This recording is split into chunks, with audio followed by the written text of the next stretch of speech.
Muy bien, es un gusto presentar el día de hoy a Rubí Pantaleón, quien nos estará platicando sobre el algoritmo de Betty-Euler, que es un método para detectar foliaciones.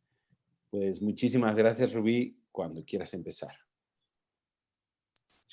Ok, bueno, primero, gracias por la oportunidad de dar la charla. Entonces, bueno, en esta charla principalmente me voy a centrar en foliaciones holomorfas sobre el plano proyectivo complejo con grado mayor o igual que 2 y voy a tratar de dar como un enfoque un poco más algebraico, ¿no? Entonces, ¿qué es una foliación o cómo la vamos a ver? Primero la voy a denotar con F sub D. Y una foliación va a estar dada por medio de una uniforma homogénea, de esta forma, donde A, B y C son polinomios homogéneos de grado de más 1 sin factores en común que satisfacen esta condición, AX más BY más C z igual a 0, que se llama la condición de Euler. ¿Okay? Entonces, bueno, con esto uno puede probar que el espacio de foliaciones de grado D es un espacio proyectivo de dimensión D cuadrada más 4D más 2. ¿Okay? Entonces, un conjunto importante para las foliaciones, pues es el conjunto de punto singular. Entonces, un punto va a ser un punto singular de la foliación si es un elemento que anula simultáneamente a los polinomios A, B y C, ¿no? Es decir, los puntos singulares de la foliación van a ser la variedad definida por el ideal generado por estos polinomios. Por lo tanto, lo voy a denotar por sin de F de D. Ahora, una de las cosas que podemos observar aquí es que como A, B y C no tienen factores común, entonces este conjunto es un conjunto finito de puntos. ¿Y por qué la importancia de este conjunto? Pues bien, en 1989, Comesmón y Kempf demostraron que cuando las singularidades son diferentes, entonces el conjunto singular te determina por completo a la foliación. Y no fue hasta en 2001 donde Campillo y Olivares dan una generalización para este resultado para grado diferente de 1, ¿no? Y ellos demuestran que una foliación queda completamente determinada por su subesquema singular. Más aún, demostraron que una foliación de grado mayor o igual que 2, que existe una única tercia de elementos que son de grado de más 1 en el ideal que corresponde al esquema singular, y que satisface la condición de Euler, ¿no? O sea, esto da como la unicidad de la foliación a través de su esquema. Entonces, continuando con el análisis del esquema singular, teníamos que nuestro conjunto es un conjunto finito de puntos. Entonces, si nosotros agarramos una línea que no pase por ninguno de esos puntos y agarramos el complemento de esa línea, pues entonces nuestros puntos van a estar dentro de ese complemento, ¿no? Entonces, bajo un cambio de coordenadas, nosotros podemos suponer que nuestro conjunto de puntos singulares va a estar contenido en un abierto de plano proyectivo definido en todos los puntos de tal manera que la primera coordenada es diferente de 0, que le llamamos U0. Y sabemos que este conjunto pues, va a ser isomorfo a C2. Entonces, en este abiertito nosotros podemos centrarnos y ver, estudiar la foliación. Ajá. Por lo tanto, se puede dar una representación local en ese ámbito, ¿no? La representación local va a estar dada por esta forma, en donde el polinomio f pues va a ser la deshomogenización de nuestro polinomio c, y g va a ser la deshomogenización menos la deshomogenización del polinomio b. Esto es por cómo estoy agarrando al abierto, ¿no? Entonces, y bueno, no es difícil probar que los puntos singulares de la foliación están en correspondencia con los puntos de la variedad definida por estos polinomios f y g, ¿no?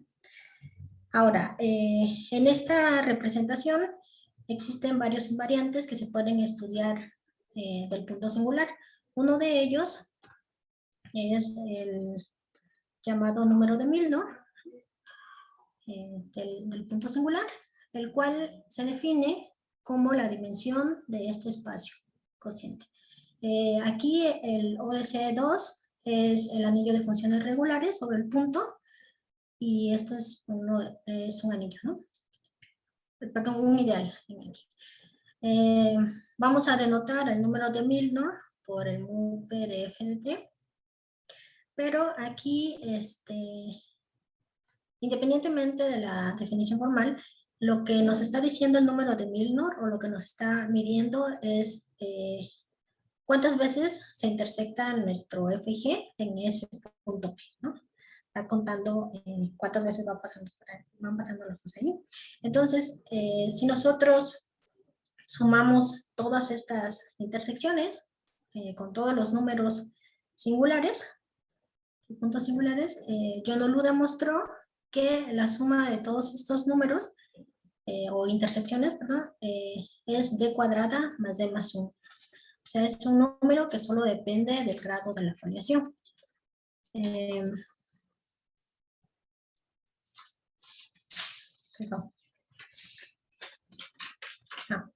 Entonces, bueno, aquí voy a hacer una pequeña pausa.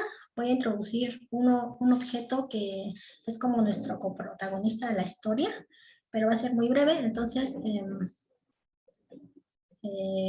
tomamos un n natural, ¿no? Y definimos por Hn de Cp2 al conjunto de todos los ideales homogéneos saturados en este anillo, cuya dimensión en este cociente es igual al n que fijamos, ¿no? Análogamente, vamos a denotar por Hn de Cp2 al conjunto de todos los ideales en el anillo con dos variables, cuya dimensión de este cociente es igual a n, ¿no? Entonces, estos conjuntos son muy bien estudiados por la comunidad. Se sabe que son variedades algebraicas, suaves, irreducibles y de dimensión 2n. Entonces, Perdón bueno, que te interrumpa. Esto es el ¿sí? esquema de Hilbert, ¿verdad? Justo es lo que iba a decir. Estos conjuntos son el esquema de Hilbert de n puntos, ¿no? Así se conocen, n puntos sobre el plano proyectivo o sobre C2, cualquiera de los dos. Y bueno, son espacios que son muy bien entendidos, se conocen muchas cosas de ellos, y los vamos a utilizar más adelante. Entonces, regresemos otra vez al análisis de foliaciones. ¿Sí? Teníamos un ideal que estaba generado por f y g, que era la parte local de la foliación. Y entonces, como este es un conjunto finito de puntos, la variedad que define es cero-dimensional. Por un resultado de ideales y variedades, tenemos un isomorfismo entre el espacio cociente, y el producto de todos estos espacios, tomando todos los puntos de la variedad definida por él, ¿no? En consecuencia, la dimensión de este espacio es la suma de las dimensiones de estos espacios. Pero si nosotros recordamos, las dimensiones de esto eran los números de Milnor en cada punto singular de la foliación. Ajá. Y por YODOLU, pues eso era D cuadrada más D más 1. Entonces, ¿qué significa esto? Pues que el ideal generado por F y G es un elemento que está en el esquema de Hilbert de D cuadrada más D más 1 puntos sobre el plano complejo, o podemos pensar que la homogenización de este elemento está en el esquema de Hilbert de D cuadrada más D más 1 puntos sobre el plano proyectil. Okay. Entonces, este resultado y el resultado de Campillo y Olivares, lo que nos da es una función entre el espacio de foliaciones y el esquema de Hilbert, ¿no? de cuadrada más y más en puntos. Es decir, a una foliación de este estilo le vamos a asociar un elemento en este espacio, ¿no? Entonces, bueno, como les había dicho, este espacio tiene dimensión d cuadrada más 4d más 2. Este va a tener dimensión 2n, o sea, 2d cuadrada más 2d más 2. Y entonces, pues conforme la d crece, esta función, pues para nada es sobre, ¿no? No es proyectiva, es inyectiva, pero no sobre. Entonces, una de las preguntas que surgen aquí de manera natural es, bueno, si yo te doy un ideal en el esquema de Hilbert de n puntos, con n esto, ¿qué condiciones satisface ese ideal para que tengamos una foliación que le pegue bajo este matriz? ¿No? ¿Sí? ¿Qué es esa? Entonces, basándonos en algunos resultados de Campillo y Olivares, nosotros obtuvimos el siguiente resultado. Esto es empezando desde la parte local, entonces por eso es que agarró un I que va a ser como el ideal que va a estar en el anillo con dos variables. Y entonces este resultado lo que nos dice es que si tenemos una base de Grobner mínima para el ideal con un orden monomial graduado, entonces, si en esta base existen tres polinomios de grado d más 1, eso nos va a dar tres polinomios de grado d más 1 en nuestro J, ¿no? Y luego, al revés, si tenemos tres polinomios de grado d más 1 en J y además le pedimos que no tengamos ningún elemento de grado menor o igual a d, entonces vamos a encontrar tres polinomios en la base del grado correcto, ¿no? Entonces, ¿qué es lo que nos está diciendo este resultado? Pues prácticamente es como el primer paso para que consideremos un ideal candidato a que provenga de una foliación. Si existen tres polinomios de grado d más 1, lo seguimos considerando, ¿no? Pero obviamente esto no resuelve el problema, ¿no? Porque, por ejemplo, si agarramos este ideal, este es un ideal generado por dos polinomios, es un elemento que está en el esquema de Hilbert de 7 puntos, y si calculamos su base de Grobner con respecto al orden graduado inverso lexicográfico, pues obtenemos esta base, ¿no? Entonces, con esa base agarramos, que es una base mínima, de hecho es una reducida, agarramos los elementos que tienen grado 3, no, polinomios de grado 3, los homogenizamos, y cualquier permutación que nosotros hagamos de esos elementos, pues eso nunca va a ser cero, ¿no? Sin embargo, si agarramos esta otra base, que también es una base de Grobner mínima, obtenida por el mismo orden graduado, agarramos otra vez sus elementos de grado 3, los homogenizamos, y con este orden, pues eso se nos da 0, ¿no? Y era de esperarse, dado que este elemento sí proviene de una foliación de grado 2. Entonces, aquí el problema es que no estamos agarrando como los elementos correctos, ¿no? O sea, el problema es que los elementos que habíamos agarrado al inicio fallaron porque no satisfacían la condición de Euler. Entonces, la parte que sigue me voy a centrar un poco más en buscar la condición de Euler. Entonces, para eso, pues voy a suponer que n es d cuadrada más d más 1, con d mayor que 2.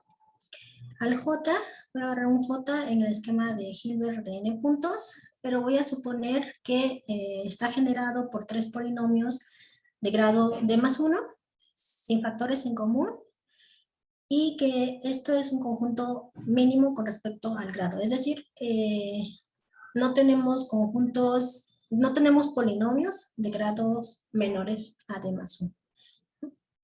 Entonces, con todo esto, consideremos los C módulos J y el cociente. Entonces, por el teorema de Syzygius de Hilbert y por un resultado sobre el espacio proyectivo que nos dice que si tenemos un ideal, en este caso J, que corresponde al ideal de un conjunto finito de puntos, entonces J tiene una resolución de longitud 1. Entonces, uniendo estos dos resultados, tenemos una resolución para M de la siguiente forma. Aquí, donde el kernel del phi 0, pues va a ser nuestro J, tenemos nuestro anillo de polinomios y tenemos otros dos módulos. De hecho, por la condición de que el J está generado por 3 elementos de grado de más 1 y no tenemos cosas de grado menor, podemos mejorar esta resolución y nos va a quedar una resolución de este estilo, ¿no? Entonces aquí tenemos los de grado de más 1, van a ser 3, y además por el teorema de Hilbert-Burch tenemos que el rango de este módulo pues, va a ser de rango 2. Entonces nos queda en realidad la resolución del módulo M de esta manera, donde el phi 1 pues, va a estar dado por los generadores de J. El phi 2 es una matriz cuyos elementos pertenecen a la parte graduada del anillo de grado SJ menos D menos 1, ¿no? Entonces, con esta notación, buscar, bueno, y dado que el conjunto singular, dado que el módulo de Syzygius son las relaciones de los F1, de los FIs, relaciones iguales a 0, algebraicas. Entonces, buscar la condición de Euler para estos 3 polinomios, pues es lo mismo que buscar un elemento lineal en el módulo de Syzygius, ¿no? Es decir, que alguno de los elementos de los M y J de la presentación phi 2 sean de grado 1, pero eso nos implicaría que el SJ para 1 o 2 tiene que ser D más 2. Ajá. Entonces, bueno, en este caso voy a suponer que S2 es el que tiene D más 2. Bueno, y esto también, el hecho de que tengamos que SJ sea D más 2, o S2 igual a D más 2, es lo mismo pedir que el Betty 2 D más 2 sea diferente de 0, ¿no? De la resolución. Entonces, bueno, voy a suponer que S2 es D más 2, y lo que les decía, eso va a implicar que en la presentación phi 2 va a existir elementos lineales, ¿no? Entonces, de hecho, en la segunda columna, en este caso. Si agarramos los elementos de la segunda columna de la presentación phi 2, pues eso va a generar un subespacio que va a ser de dimensión 2 o 3. Y en consecuencia, pues tenemos este resultado, ¿no? La dimensión de ese espacio, dado por la segunda columna de la presentación phi 2, va a ser de dimensión 2 o 3, sí, solo si el número de Betty de 2D más 2 es diferente de 0. Y en caso de que sea exactamente 3, pues entonces se satisface la condición de Euler. ¿No? Y bueno, usando el resultado anterior, pues esto se puede implementar computacionalmente, ¿no? en un algoritmo. Y nosotros lo que hicimos es, bueno, Perdón por ¿sí? interrumpir tantito. Entonces, lo que dice tu teorema anterior básicamente es que reduce el problema a buscar una de las columnas de la matriz phi2 que sean formas lineales cada una de las entradas, ¿cierto? Sí. Y que sean distintas de 0. Sí, que sean linealmente independientes, ¿no? Perfecto, muchas gracias. Bueno, como les decía, eh, estas cosas se pueden implementar, ¿no? Entonces, nosotros hicimos un algoritmo en donde le damos el ideal en el correspondiente esquema de Hilbert y lo que nos dice es si proviene de una foliación o no. Y en caso de que sí provenga, pues nos da las ecuaciones de la forma que lo define, ¿no? Entonces, por cuestión de tiempo no voy a poner el algoritmo, solo les voy a poner algunos ejemplos. Por ejemplo, Este es un ideal que está en el esquema de Hilbert de 7 puntos y aplicando el algoritmo, pues resulta que proviene de una foliación donde, definida de esta manera, perdón. La albenicia, ¿ok? También podemos agarrar unos más fuertes, digamos, más Oye, pesados en para este calcular. ejemplo, esos dos Sí. polinomios que pones en el primero serían la f chiquita y la g chiquita. En principio no necesariamente. O sea, solamente son dos curvas y no Sí, sabemos si son la f chiquita y la g chiquita uh-huh, de un ideal, ¿no? Con las coordenadas uh-huh. locales de un Sí, en ideal. principio no, pero creo que en este ejemplo parece que sí va a ser, ¿eh? No recuerdo muy bien, pero parece que sí. Ok.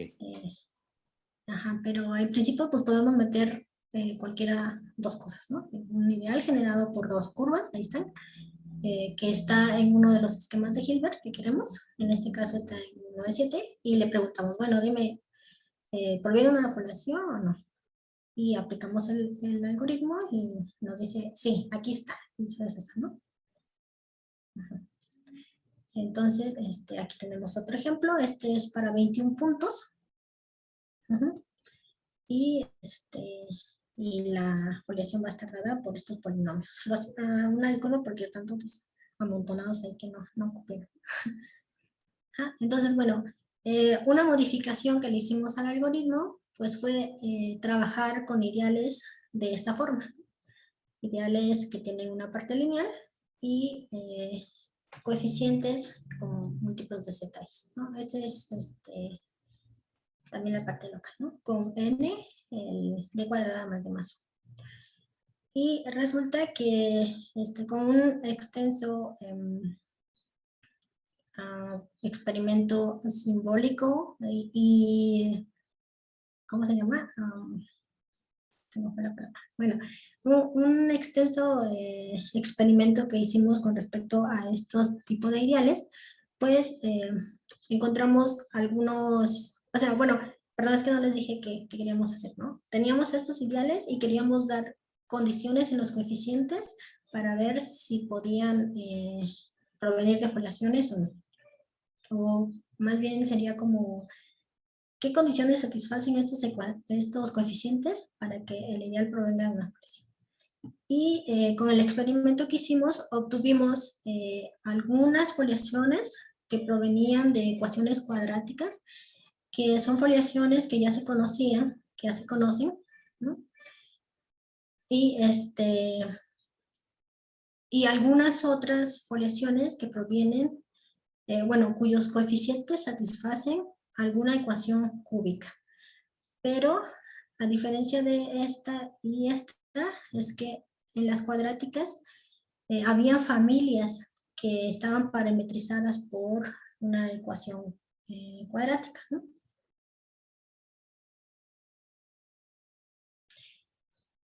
Y en cambio para las cúbicas no, o sea, eran como solamente habían puntos que satisfacían ciertas ecuaciones cúbicas y a partir de con esos puntos obteníamos foliaciones, ¿no? O sea, no era como que estaban parametrizadas completamente, ¿no?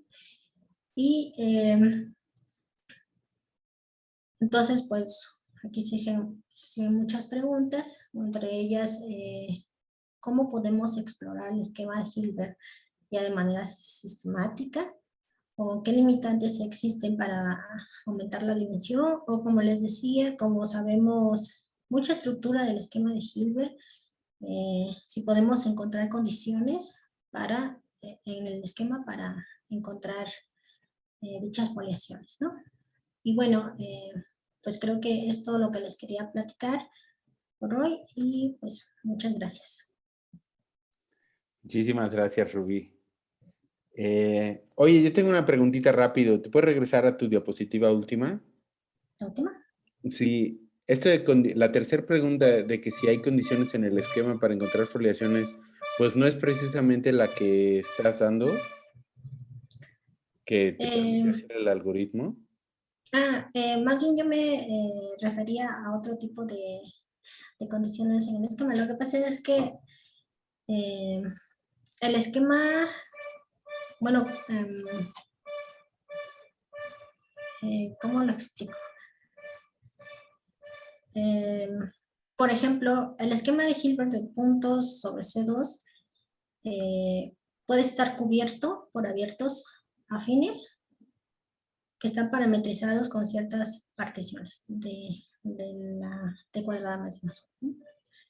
Entonces, buscar condiciones sobre estas particiones, o sea, qué información podemos obtener con ese tipo de estructuras, ¿no? Ok, ya Uh -huh. entiendo. O sea, respecto a los abiertos que cubren al esquema de Hilbert, ¿no? De las Uh -huh. cubiertas conocidas. Sí, sí, Ok, entre otras cosas, ¿no? Que se conocen del esquema, ¿no? Por perfecto. ejemplo. Uh -huh. Exacto, para seguir entendiendo cómo se encaja el espacio de foliaciones dentro del esquema, según. Ajá. Ok, Sí, perfecto. exacto. Muchísimas gracias. Y bueno, pues esta charla está lista para que las personas dejen comentarios aquí en el video y los estaremos contestando el día correspondiente de la conferencia. Muchísimas gracias, Rubí, y Al hasta contrario. pronto. Gracias.